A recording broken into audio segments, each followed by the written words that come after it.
دا د دنیا د ټولو نه خطرناک جیل دی چې دا د سمندر په منځ کې په 22 ایکړ یو آیلینډ باندې جوړ دی. دا جیل د الکټراس په نوم سره یادېږي او دا هغه 3 قیدیان دي چې جولای 1962 کې د دې خطرناک جیل نه وتښتېدل. د دوی دپاره د دې جیل نه تښتېدل دومره اسان نه و، ځکه چې هر نیمه ګنټه بعد به د هر قیدي سیل چک کېدو او په هر قیدي باندې به 24 ګنټې نظر ساتلی شو. دا دومره محفوظ جیل و، خو په دې کې یو قیدي کولو هم پرېږدي هغه د دې جیل نه تښتېدی نشي. خو یو قیدي به څه ناسته طریقه د دې خطرناک جیل نه ځان راوباسي، نو بغیر لایف جیکټ او د کشتۍ نه دا دومره لوی سمندر پار کول ناممکن دي. یا خو به په دې کې ډوب شي او مړه به شي، یا به ډېر زر ونیسلی شي. د دې جیل نه د تښتېدو دپاره دوی یوه داسې منصوبه جوړه کړې وه چې د جیل د تښتېدو نه 10 ګنټې بعد هم پولیس ته هیڅ څه پته نه وه، او دا منصوبه دوی د ډېر وخت نه شروع کړې وه. خو دلته دا سوال پیدا کېږي چې هره نیمه ګنټه بعد به د هر قیدي سیل چک کېدو، نو بیا اخر دوی څنګه د دې خطرناک جیل نه وتښتېدل او بغیر لایف جیکټ او د کشتۍ نه دوی دا دومره لوی سمندر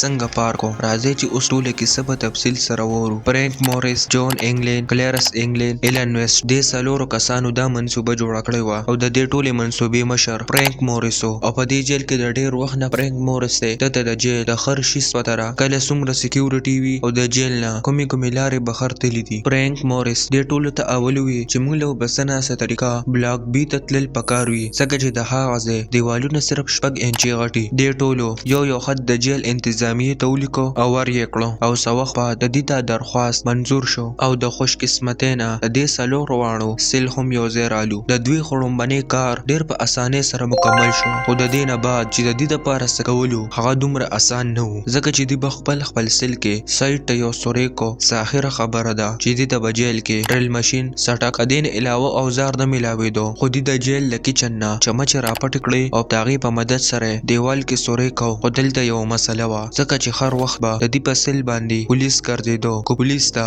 ذره هم اواز ورته یا په دې باندې ذره هم شک کېدو، نو د دې دا ټوله منصوبه به ناکام کېده. په دې جیل کې به څه وخت بعد یو میوزیک کلاس کېدو او په دې موقع باندې به د جیل ټول پولیس هم دې سره ښکته بګراونډ کې وو. د دې موقع نه به دې پیدا اخیستله، دې به خپل سیل ته راتلو او د دیوال ماتولو کوشش وکړو. د ډېر وخته پورې دې دا منصوبه چلوله او در اوسه پورې دې نیم دیوال مات کړی وو. خو دلته یوه بله مسله هم وه، دې وی چې موږ به د شپې تښتو او هر وخت به د دې په سیل باندې پولیس ګرځېدو او هر سیل به چیکو. کو دې هم تښتېدل نو ډېر زر به ونیسلی شي. دلته دې یوه بله مشوره وکړه، دې د صابون او د اخبار په مدد سره نقلي چخرې جوړې کړې او په کوم ځای کې چې د قیدیانو ویښته کټ کېدل د هغه ځای نه ویښته راپټ کړل او په دې نقلي سرونو باندې ولګول چې بالکل اصلي لګي. دې وی چې موږ کله د جیل نه وتښتو نو دا به موږ په خپل بیډ باندې کېدو چې کله هم پولیس د لرې نه ګوري چې هغه وایي قیدیان اوده دي. هر څه نارمل و، تر اوسه پورې د یو پولیس هم په دې باندې هیڅ شک نه و. او دلته یوه بله مسله هم پیدا شوه، دې وی که موږ د جیل نه هم تښتو نو دا دومره لوی سمندر به څنګه پار کړو؟ د ډېر وخته پورې دې په دې باندې سوچ کو، خو دې ته څه لار هم میلاو نه شوه. خو اخر 15 ورځې بعد د ایلن ویسټ په ذهن کې یوه آیډیا راله. دې ته وی چې په څه ناسته طریقه ما د پولیس 9 رینکوټې راپټې کړې او کله چې په بله ورځ باندې یو میوزیک کلاس و نو دې په دې موقع باندې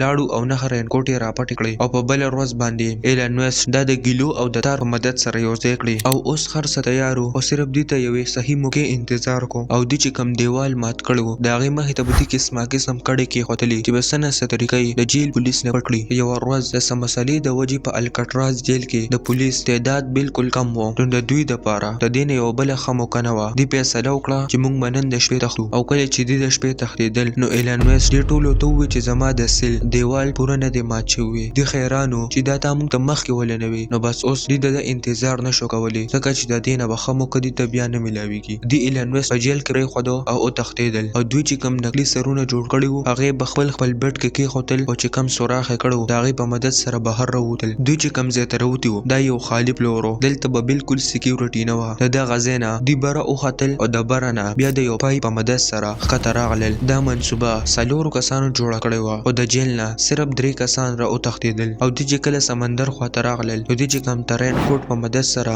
بوټ جوړ کړی و هغې کې هوا واچوله او دا سمندر یې پار کړو. او کله چې سحر پولیس د قیدیانو پاسولو دپاره لاړو نو ګوري چې په بیډ باندې 3 نقلي سرونه پراته دي او 3 کسان تښتېدلي دي. پولیس د امریکا ټاپ لیول ادارو ته دا اطلاع ورکړي چې د الکټراس جیل نه 3 کسان تښتېدلي دي. دغه د ټاپ لیول ادارو ته سمندر د پاسه د دې تلاش کول شروع کړي، خو د دې هیڅ نام و نشان پته نه ولګي او په دې جیل کې چې کوم کس پاتې شوی وو ایلن ویسټ هغه بخپل لاړو او پولیس ته ټوله کیسه بیان کړه. دوی کو پولیس ته ما اوس اونوي نو څه وخت بعد به پولیس ته بخپل هم پته ولګي. د امریکا ټاپ لیول ادارې حیران و چې دې دریو کسانو څنګه د دې خطرناک جیل نه ځان وباسو او بیا د دومره لوی سمندر د څنګه پار په اسانه سره او د ټول عمر د پاره الکټراز جیل بند کړی شو او اوس صرف خلک الکټراز جیل ته د چکر په مدد سي او خاغه زینو ګوري چې په کومه طریقه دا درې کسان د دې خطرناک جیل نه را تښتیدلی وو. دا زموږ نن یو بل رښتینی کیسه. خو دا ویډیو مو خوښ شوی وي نو ویډیو لایک کړئ او چینل سره سبسکرایب کړئ. د خدای په امان.